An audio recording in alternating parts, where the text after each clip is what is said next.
The auroras above Nova Haven danced in shades of green and purple, casting an ethereal glow over the colony's biodomes. Children laughed and played beneath the protective shields, their joy echoing through the settlement's corridors during the annual Harvest Festival.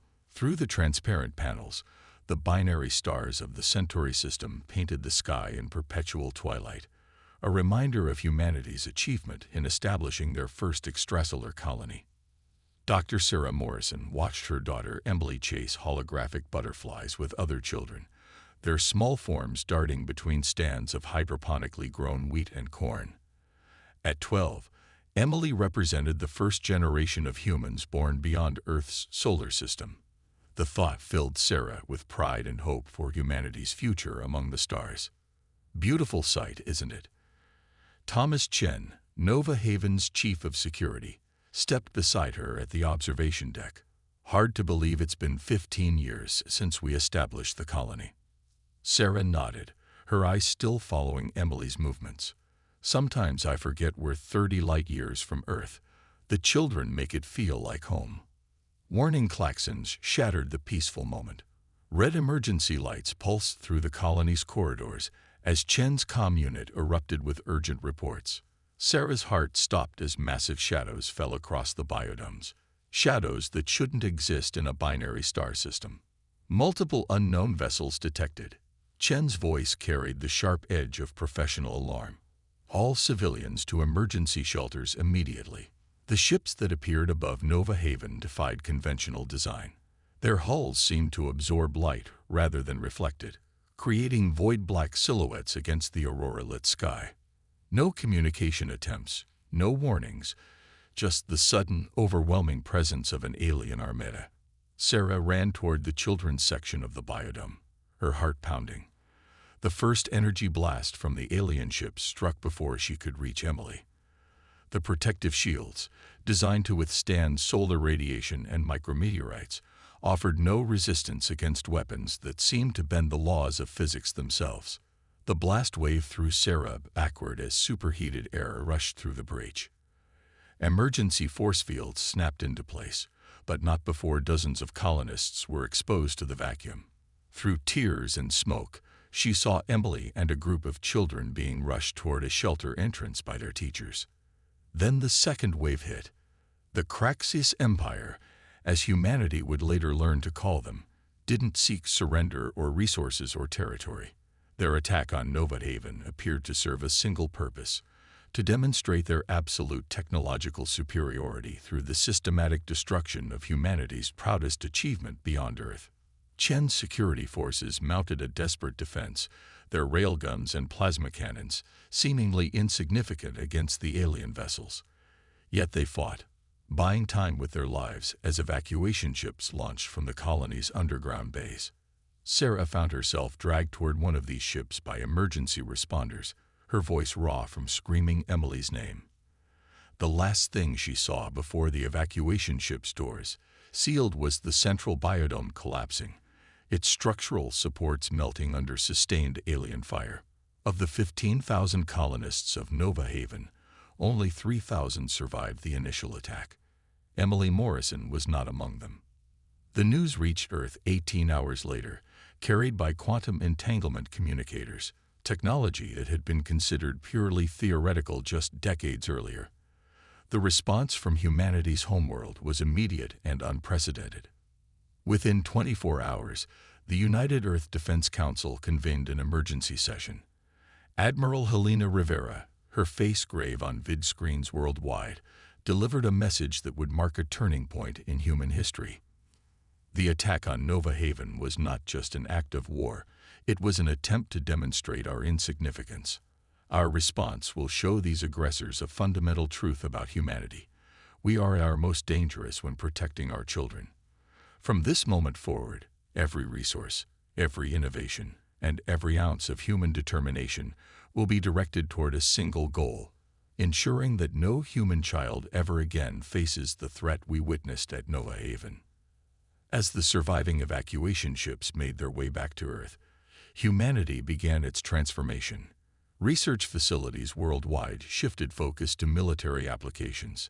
Civilian shipyards were retrofitted for warship production. The theoretical physics community, led by Dr. James Wong, began exploring weapons technologies that had previously been considered too dangerous or unstable to pursue. Sarah Morrison, after learning of Emily's fate, volunteered for the newly formed Special Projects Division. Her expertise in xenobiology would prove crucial in understanding their new enemy. Her grief would fuel innovations that the Craxus Empire couldn't begin to imagine. This was how humanity's golden age of peaceful expansion ended, not with diplomacy or cultural exchange, but with the realization that the galaxy held forces that viewed human achievement as nothing more than a target to be destroyed. The species that had dreamed of peaceful cooperation among the stars would now show the galaxy a different aspect of human nature, one born of loss, forged in determination, and driven by a promise to never again watch helplessly as their children died. The war that followed would reshape not just humanity, but the very nature of conflict among the stars. The Craxus Empire had intended to demonstrate humanity's weakness. Instead, they had awakened a force that would fundamentally alter the balance of power in the galaxy. And it all began with the loss of a child named Emily Morrison, who had once chased holographic butterflies beneath alien stars. Deep beneath the Himalayas, in a facility that officially didn't exist, Dr. Elena Santos stared at the holographic display showing the latest test results. The quantum probability matrix pulsed with data streams, each representing a different aspect of their experimental defense system. 6 months had passed since the Nova Haven massacre, and humanity had not wasted a single day. "Run it again," Elena commanded, her voice carrying the weight of sleepless nights and relentless determination. The AI system, nicknamed Prometheus, began another simulation of their prototype shield technology. This time, the results were different. Energy absorption rate at 97.8%, reported Dr. Kai Chen, her chief physicist. The metamaterial structure is finally stabilizing. He paused, allowing himself a small smile. "We might actually have something here, Elena." The technology they were developing would have been considered impossible before Nova Haven. But necessity, combined with the integration of recovered Craxus technology from their subsequent raids on human outposts, had pushed human innovation beyond all previous limitations. Project Phoenix wasn't just a weapons development program. It was humanity's answer to a fundamental question. How does a technologically inferior species survive against an overwhelming threat? The answer, Elena and her team had discovered, lay not in matching Craxus technology, but in transcending it entirely. Director Santos. A young lieutenant appeared at the lab entrance. "Admiral Rivera is here for the demonstration." Elena nodded, straightening her lab coat. Helena Rivera, the architect of humanity's military response to the Craxus threat, had backed Project Phoenix from the beginning.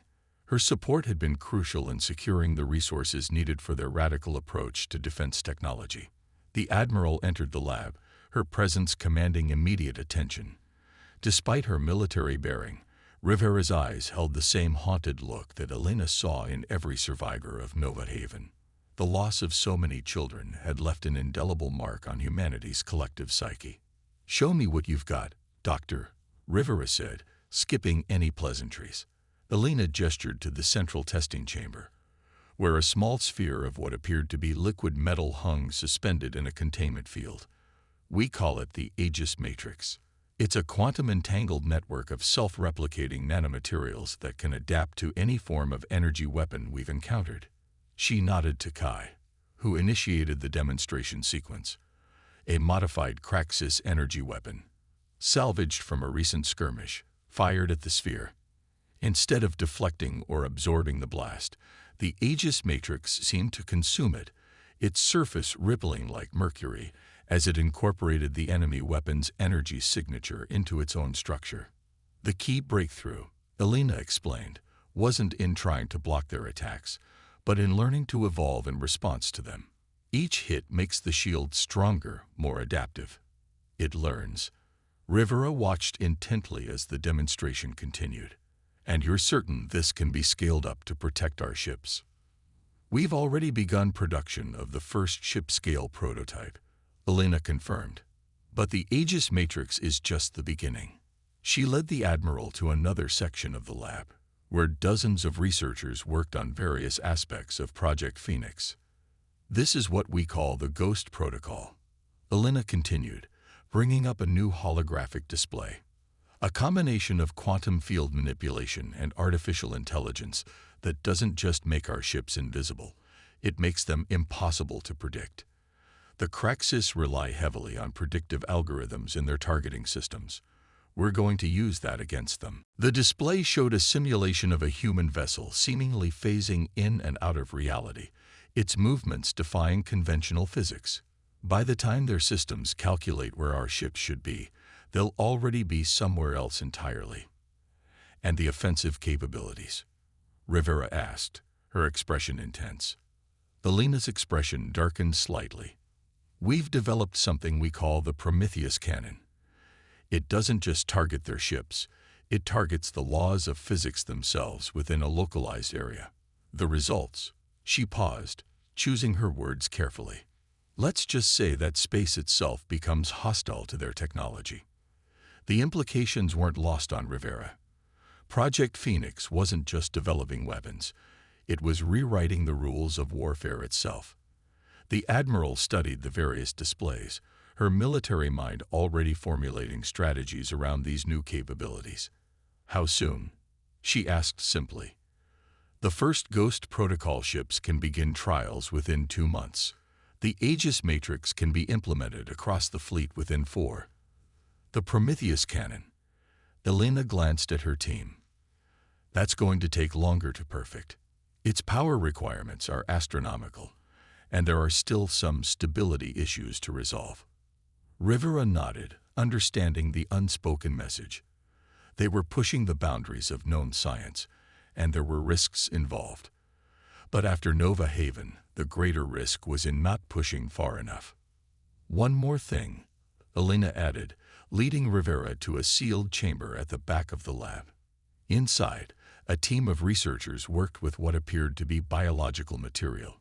We've been studying Craxis physiology from the samples we recovered. What we found.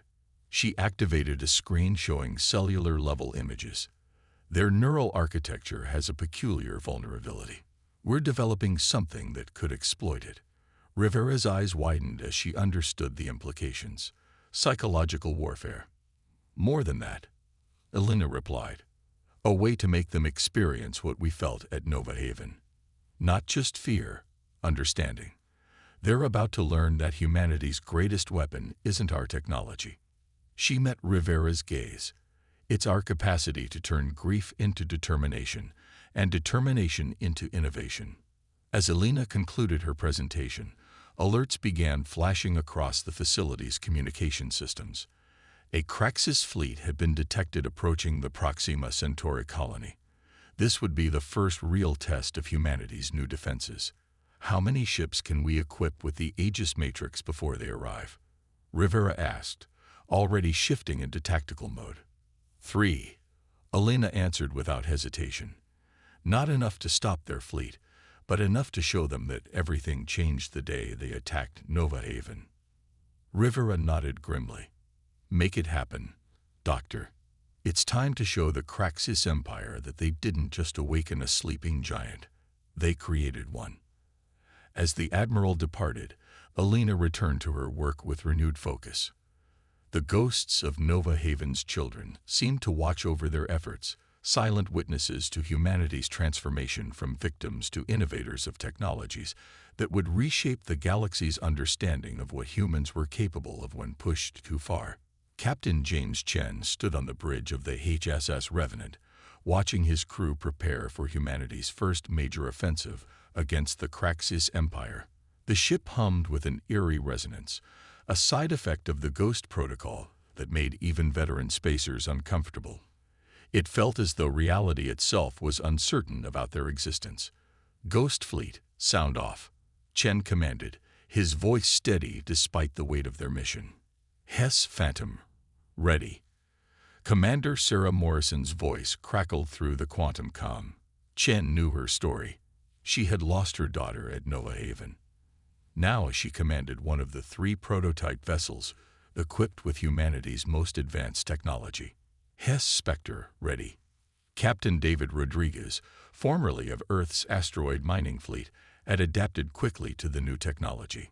His experience maneuvering through dense asteroid fields made him the perfect choice for the experimental drive systems. The 3 ships of humanity's Ghost Fleet hung in the void near the Proxima Centauri jump point, invisible not just to sensors, but to the fundamental forces of the universe itself. Their mission was simple but ambitious: destroy the Craxis Empire's primary shipyard in the Orion sector. Begin Phase 1, Chen ordered. Prometheus I, initiate quantum divergence. The AI's response came in waves of blue light across his neural interface. The Ghost protocol engaged fully, and Chen felt the familiar sensation of reality becoming optional. The Revenant and its sister ships existed in a state of quantum uncertainty, their positions and velocities meaningless to conventional physics. They slipped through space like shadows through darkness, approaching the massive Craxis shipyard complex. The facility sprawled across an asteroid field, its construction docks filled with warships in various stages of completion. The Craxis, confident in their technological superiority, had never bothered to hide their military infrastructure. Multiple defense platforms detected. Lieutenant Emma Park reported from her tactical station. Their targeting systems are active, but she smiled slightly. They're scanning everywhere except where we are. The Ghost protocol was working perfectly. The Craxis defensive systems, reliant on predictive algorithms and conventional physics, couldn't process ships that defied their fundamental understanding of reality. Hess Phantom, begin your attack run, Chen ordered. Spectre, maintain position as backup. Revenant will proceed to secondary target. Sarah Morrison's acknowledgement came through as she guided the Phantom toward the shipyard's main power core. The ship's Aegis matrix rippled with anticipation, ready to absorb and adapt to any counterattack. The first sign that something was wrong came from the Prometheus I's quantum sensors. Energy spike detected, Park announced, her voice tense. Pattern doesn't match known Craxis signatures. Before Chen could respond, space itself seemed to twist around them. A new ship emerged from what appeared to be a tear in reality. A vessel of impossible geometries that hurt the human mind to look at directly. By the stars, Rodriguez whispered over the comm. They've been holding back. The Craxis had revealed their true technological capabilities, not the relatively conventional weapons they used at Nova Haven, but something far more alien and devastating. The new vessel began emitting waves of energy that seemed to stabilize local space-time, threatening to lock the Ghost Fleet into normal physics. All ships, execute Pattern Omega, Chen ordered, remembering Dr. Santos' briefing about worst-case scenarios. Prometheus, initiate full spectrum adaptation. The AI responded instantly, evolving the Ghost protocol in real time. The Revenant phased through multiple quantum states simultaneously, its crew protected from the mind-bending effects by their neural interfaces. The Phantom and Spectre followed suit, their formations becoming a dance of probability and impossibility. They're trying to force us into their reality, Morrison transmitted. But they don't understand. We're not bound by their rules anymore. She was right. The Craxis weapon was designed to impose order on chaos, to force conformity to natural laws. But Project Phoenix had given humanity something different, not just the ability to bend rules, but to rewrite them entirely. Launch the Prometheus torpedoes, Chen commanded. Target their reality anchor. The weapons released from all 3 Ghost Fleet vessels were unlike anything humanity had previously conceived. They didn't explode or destroy. They rewrote. Local space-time around the Craxis vessel began to fragment, its impossible geometries collapsing as conflicting laws of physics fought for dominance. The alien ship's attempt to stabilize reality backfired catastrophically. Unable to maintain its own existence in a space where multiple versions of physics applied simultaneously, it began to break apart at the quantum level. Main target is vulnerable, Park reported. Their defensive grid is trying to compensate for the physics anomalies. All ships proceed with primary mission, Chen ordered. Show them what happens when humanity decides to stop playing by their rules. The Ghost Fleet struck with devastating precision. The Phantom's quantum-phased weapons tore through the shipyard's power core, while the Spectre's reality-warping attacks disrupted the very structure of the facility's matter. The Revenant targeted the command and control systems, its Prometheus cannon rewriting the laws of causality within the target zone. The Kraxis response was chaos.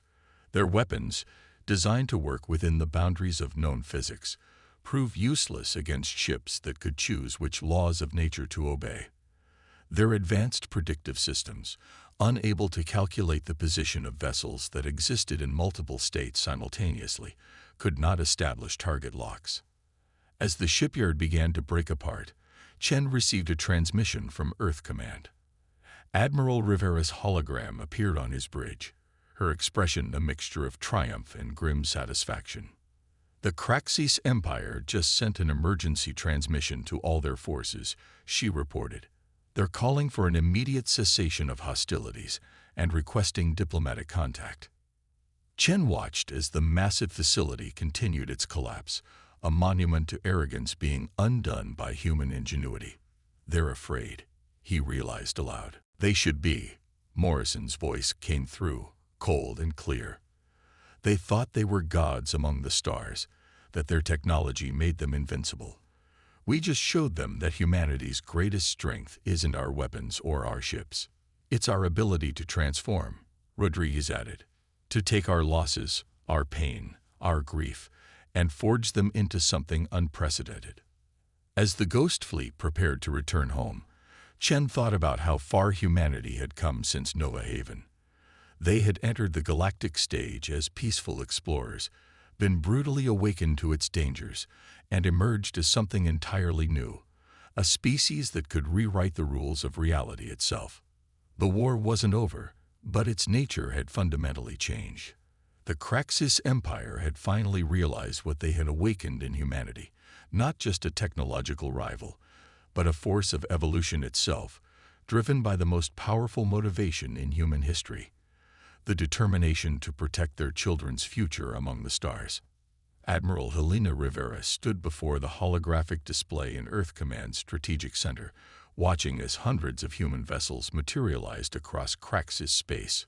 6 months had passed since the Ghost Fleet's first victory, and humanity had not remained idle. What began as 3 experimental ships had grown into an armada that defied conventional warfare. Operation Starbreak is now in effect, she announced to the assembled fleet commanders. All battle groups commenced synchronized attacks. The human fleet had evolved beyond anything the Admiral could have imagined in the dark days after Nova Haven. Dr. Santos' innovations had been just the beginning. Each engagement with the Kraxis had spawned new adaptations, new technologies, new ways of thinking about the very nature of space warfare. The Aegis Matrix now incorporated Kraxis energy signatures into its defensive capabilities, making human ships effectively immune to weapons they'd encountered before. The Ghost Protocol had evolved to allow entire fleet formations to exist in quantum superposition, making coordinated strikes possible across vast distances simultaneously. But it was the Prometheus AI that had proven to be humanity's greatest advantage. It didn't just manage their advanced systems, it evolved them in real time, learning and adapting faster than any organic mind could process. Multiple Kraxis reality warpers detected, reported Captain Chen from the flagship HFY Revenant. They're attempting to stabilize space-time across all sectors. Rivera nodded grimly. The Kraxis had deployed their most advanced technology across their territory, trying to deny human ships the advantage of quantum uncertainty. It was exactly what they had anticipated. Execute Protocol Chimera, she ordered. Across the battlefield, human ships began transmitting Dr. Santos' latest innovation, a weaponized version of the neural vulnerability her team had discovered in Kraxis physiology. The effect was immediate and devastating. The Kraxis crews experienced something they had never encountered before: empathy. Forced to feel the emotional impact of their actions, to experience the grief and rage they had spawned at Nova Haven, many of their commanders froze in horror.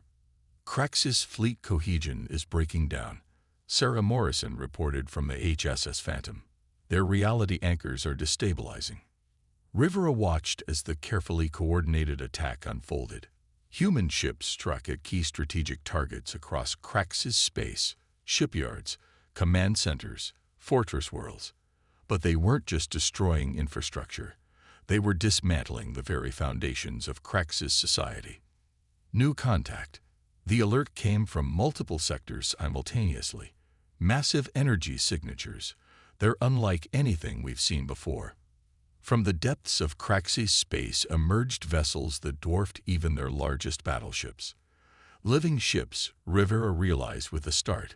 The Craxus Empire's ultimate weapons, biological constructs merged with their reality-warping technology. All ships, hold position, Rivera commanded, her mind racing. These were the weapons they had theorized might exist, the reason the Craxus had been so confident in their superiority. But humanity had prepared for this too. Dr. Santos, Rivera called, activating a secure channel to the Project Phoenix facility. I believe it's time for Phase Omega. Delina's hologram appeared, her expression serious. The synthesis protocol isn't fully tested, Admiral. The risks are necessary, Rivera finished. Deploy it. Across the human fleet, crews received new command protocols. The Prometheus Eye began interfacing directly with their neural links, creating a gestalt consciousness that spanned the entire armada. Every ship, every crew member became part of a single vast intelligence. The effect was transformative. Human vessels moved with impossible coordination, their actions guided by the combined intuition and intelligence of thousands of minds working in perfect harmony. The Ghost Protocol evolved into something new, not just ships phasing through reality, but reality itself responding to human consciousness. The living Craxus ships, for all their biological and technological sophistication, couldn't adapt to facing what was essentially a distributed human superintelligence. Their attempts to impose order on space-time were met with a force that could rewrite the local laws of physics faster than they could stabilize them. Multiple Craxus command nodes going dark, reported the Prometheus Eye, its voice now a chorus of all connected human consciousness. Their fleet organization is collapsing. But victory wasn't Rivera's only concern. She could feel, through the synthesis protocol, the strain this level of connection was putting on the human crews. They couldn't maintain this state for long without risking permanent psychological damage. Begin Phase 2, she ordered, her voice carrying through both conventional channels and the shared consciousness. Targeted diplomatic transmission. The message they broadcast to the Craxus leadership was simple but profound. A direct neural feed showing the memories of Nova Haven, the grief of lost children, the determination that had driven humanity to transcend their limitations. But it also carried something else. Understanding. Through their forced empathy and the power of the synthesis protocol, humanity had glimpsed the truth about their enemies. The Craxus Empire's aggression stemmed from their own ancient losses, their fear of being surpassed, of losing their position as the galaxy's supreme power. We know your fear, Rivera transmitted. We've felt your pain. But this path leads only to mutual destruction. There is another way. As human ships held position across Craxus space, their weapons trained on vital military and political targets, the Empire faced a choice. They could continue fighting against an enemy that had proven capable of not just matching, but exceeding their technological achievements, or they could acknowledge that the galaxy had changed. The response came not in words but in actions. Across all sectors, Craxus reality anchors powered down.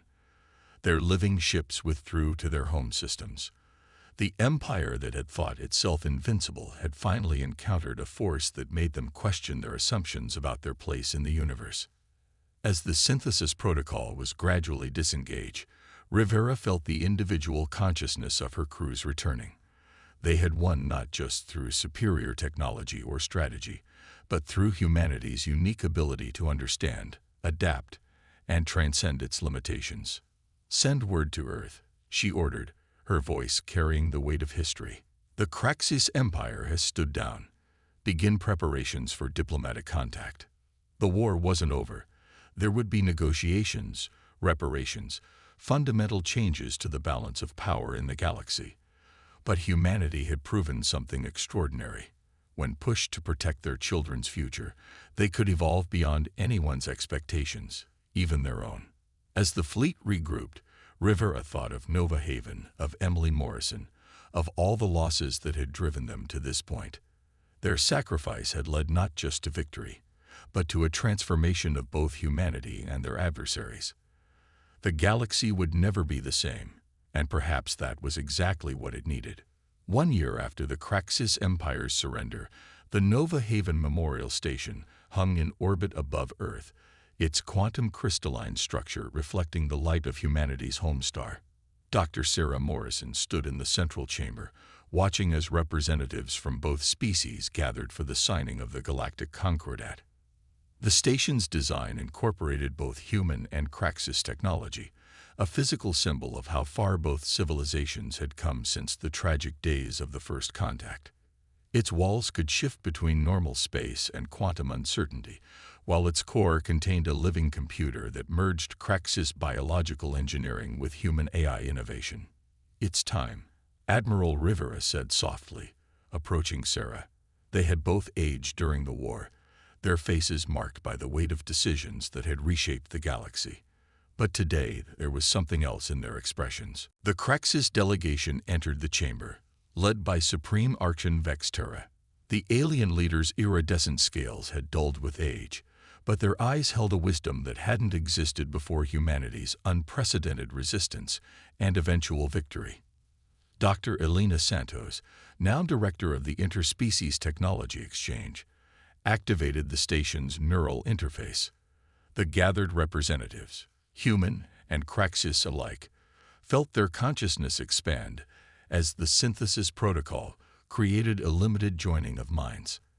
It had become the standard way for the species to communicate, ensuring complete understanding and preventing the misunderstandings that had led to war. "We gather here," Vex Terra began, their thoughts resonating through the shared consciousness, "to formally end not just a conflict, but an era of isolation and fear." Through the neural link, the assembled delegates could feel the truth behind the Craxus leader's words. The Empire's aggression had been driven by a deep-seated fear of their own extinction, born from ancient losses to cosmic disasters they couldn't prevent. They had developed their reality-warping technology as a defense against the universe's chaos, and their attack on Nova Haven had been a desperate attempt to eliminate what they perceived as another potential threat. "Humanity's response to our aggression taught us something we had forgotten," Vex Terra continued. "True strength lies not in imposing order, but in adapting to change, in transforming tragedy into evolution." The Prometheus Eye, now evolved far beyond its original parameters, projected a holographic display of the changes already spreading through both civilizations. Human ships incorporating living Craxus technology, Craxus worlds adopting human quantum uncertainty drives. But more importantly, it showed the cultural exchange. Human children learning to perceive multiple realities simultaneously, Craxus youth exploring the creative chaos that had made humanity so adaptable. Admiral Rivera stepped forward, her voice carrying both authority and compassion. "The Concordat establishes more than peace," she announced. "It creates a framework for joint exploration of the galaxy, for sharing scientific discoveries, and for mutual defense against the true challenges that await us in the cosmos." The treaty's terms were revolutionary. Both species would maintain their autonomy, but would share technology, resources, and knowledge. The Ghost Fleet would be transformed into a joint peacekeeping force, its quantum uncertainty capabilities now used to protect developing civilizations and respond to cosmic threats. But the heart of the agreement was the establishment of the Nova Haven Initiative, a program to ensure that no child, human or Craxus, would ever again fall victim to fear and misunderstanding. Dr. Santos activated the station's primary systems, and the quantum crystalline walls became transparent, revealing the construction already underway. A new Nova Haven was being built, not as a simple colony, but as an interspecies center of learning and innovation. Its design incorporated lessons from both civilizations, protective systems that could shift between multiple states of reality, living architecture that could adapt to any threat, and at its core, a memorial to all those lost in the conflict. Sarah Morrison felt tears in her eyes as she watched the construction. Through the neural link, she sensed something unexpected from the Craxus, their own form of grief, their own memory of losses that mirrored humanity's pain. In that shared understanding, she found not closure, but purpose. The universe is larger and more dangerous than either of our species imagined. She addressed the gathering. But together, we've proven that evolution isn't just about survival. It's about transcending our limitations, about turning our differences into strength. The Concordat was signed not with physical marks, but with a synchronized neural pulse that permanently recorded the agreement in both species' collective memory. As the ceremony concluded, the station's quantum field rippled with patterns of light that represented both human and Craxus art, a dance of order and chaos, certainty and possibility. In the years that followed, the partnership between humanity and the Craxus Empire would reshape the galaxy. Their combined technology would push the boundaries of what was thought possible, while their shared commitment to protecting developing civilizations would foster a new era of peaceful exploration and discovery. The Nova Haven Memorial Station became a symbol of this new age, its quantum crystalline walls continuing to reflect Earth's light into space. But now, that light carried a different message. Not of humanity's grief or determination alone, but of the extraordinary possibilities that arise when advanced civilizations choose to learn from their mistakes and grow beyond their fears. Sarah Morrison would often return to the station's central chamber, watching as human and Craxus children played together, their minds naturally shifting between multiple states of reality, their laughter echoing through quantum uncertain spaces. In their games, she saw the future her daughter Emily had never lived to see, but had helped create through her sacrifice. It was a future where the galaxy's children would never have to fear the stars, where the combined wisdom and technology of both species would protect them from whatever challenges the cosmos might present. A future born from humanity's greatest tragedy, shaped by their unprecedented response, and now sustained by the remarkable partnership between two species who had learned that true power lies not in domination, but in the courage to evolve together. The stars above Earth shone on, bearing witness to this new chapter in galactic history, a testament to how far both species had come from that dark day at Nova Haven, and a promise of even greater achievements to come.